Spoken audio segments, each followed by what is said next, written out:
A simple interest on a certain sum is 16/25 of the sum. The rate percent if the rate percent time are equal. ஒரு தொகைக்கு தனி வட்டி ஆனது ஓகேவா, தனி வட்டியானது அத்தொகையின் 16/25 மடங்காக உள்ளது. ஓகேவா, இப்போ தனி வட்டியும் அந்த பிரின்சிபலும் இந்த இதில் இருக்குன்னு சொல்லியிருக்காங்க, மடங்கில் இருக்குன்னு. மேலும் வட்டியானது கால அளவிற்கு சமம்னா வட்டி எவ்வளோன்னு ஆர் கேட்குறாங்க. இன்னொரு க்ளூ என்ன கொடுத்துருக்காங்கன்னா ஆரும் எண்ணும் ஈக்குவல்னு சொல்லிட்டாங்க. நம்மளுக்கு ஃபார்முலா தெரியும், I is equal to PNR/100. கரெக்டாக? ஸோ இந்த ஐ வந்து இங்கே நம்ம 16/25 இன்ட்டு பின்னு கொடுத்தனால அதை சப்ஸ்டியூட் பண்ணிப்போம். பி என்னும் ஆர் ஈக்குவல்னு சொல்லலாம். நம்ம ஆர் ஸ்கொயரையும் வச்சுக்கலாம், ஏன்னா நம்ம ஆர் தான் கேட்டிருக்காங்க. Divided by 100.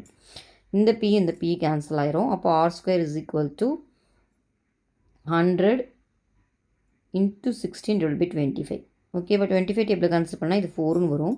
எனக்கு ஆர் வேணும்னா இப்போ ஸ்கொயர் ரூட் எடுத்திங்கன்னா 4க்கு ரூட் எடுத்தால் 2 ஆகிடும்.